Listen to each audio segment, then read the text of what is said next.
আরবি সনের প্রথম মাস মুহররমের ১০ তারিখকে পবিত্র আশুরা বলা হয়। ইসলামের ইতিহাসে যা অত্যন্ত গুরুত্বপূর্ণ ও তাৎপর্যময়। এ বিশেষ দিনে রাসূল সাল্লাল্লাহু আলাইহি ওয়াসাল্লাম রোজা রাখতেন এবং উম্মতকে রাখার নির্দেশ দিয়েছেন, কেননা এ রোজার রয়েছে বিশেষ ফজিলত। বিস্তারিত থাকছে সঞ্জিদা আজিজের ডেস্ক রিপোর্টে। আশুরা শব্দের অর্থ ১০। পৃথিবীর শুরু থেকে এই দিবসে বহু স্মরণীয় ও ঐতিহাসিক ঘটনা সংঘটিত হয়েছে।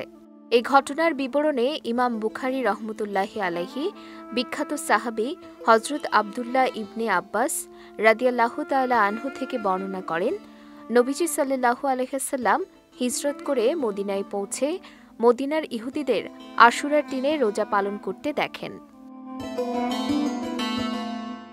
নবীজি তাদের জিজ্ঞেস করেন, এদিনে কি ঘটেছে যে তোমরা এতে রোজা পালন করো? তারা বলে, এই দিনটি মহান দিন।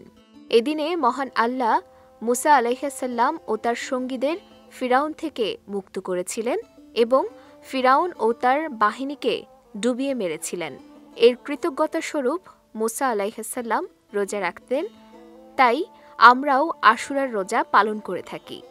ইহুদিদের জবাব শুনে নবীজি সাল্লাল্লাহু আলাইহি ওয়াসাল্লাম বলেন, মুসা আলাইহিসসালামের কৃতজ্ঞতার অনুসরণে আমরা তাদের চেয়ে বেশি যত্নশীল হওয়ার অধিকারী। অতঃপর তিনি নিজেও আশুরার রোজা রাখেন এবং মুসলমানদের তা পালন করতে নির্দেশ প্রদান করেন। মহানবী সাল্লাল্লাহু আলাইহি ওয়াসাল্লাম বলেন, আমি আল্লাহর নিকট আশা রাখি যে আশুরার রোজা বিগত ১ বছরের গুনাহ মোচন করবে।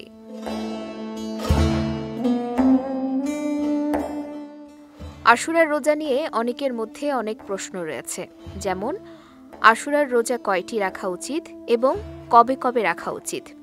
এ বিষয়ে মহানবী সাল্লাল্লাহু আলাইহি ওয়াসাল্লাম স্পষ্ট বাণী দিয়েছেন। হযরত আব্দুল্লাহ ইবনে আব্বাস রাদিয়াল্লাহু তাআলা আনহু থেকে বর্ণিত হাদিসে আছে, মহানবী সাল্লাল্লাহু আলাইহি ওয়াসাল্লাম যখন আশুরার দিনে রোজা রাখেন এবং অন্যদেরও রোজা রাখার নির্দেশ দেন, তখন সাহাবীরা অবাক হয়ে বলেন, হে আল্লাহর রাসূল, বিধর্মীরা তো এই দিনটিকে মহান দিন মনে করে, এই দিনে তারাও রোজা পালন করে। আমরা যদি এই দিনে রোজা রাখি তাহলে তো এদের সঙ্গে সামঞ্জস্য হবে। তাদের প্রশ্নের জবাবে নবীজি বলেন, তারা যেহেতু এই দিন একটি রোজা পালন করে, আগামী বছর ১০ তারিখের সঙ্গে ৯ তারিখ মিলিয়ে ২ দিন রোজা পালন করব ইনশাল্লাহ।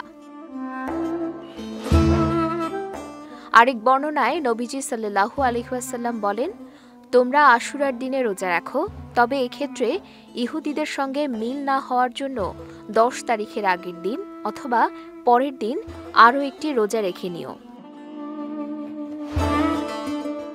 নবীজি আশুরার রোজা নিজে পালন করেছেন এবং উম্মতকে রাখার প্রতি নির্দেশ দিয়েছেন, তাই তার অনুসরণ করা সকল মুসলিমের জন্য আবশ্যক। সঞ্জিদা আজিজ, বিজয় টিভি নিউজ ডেস্ক।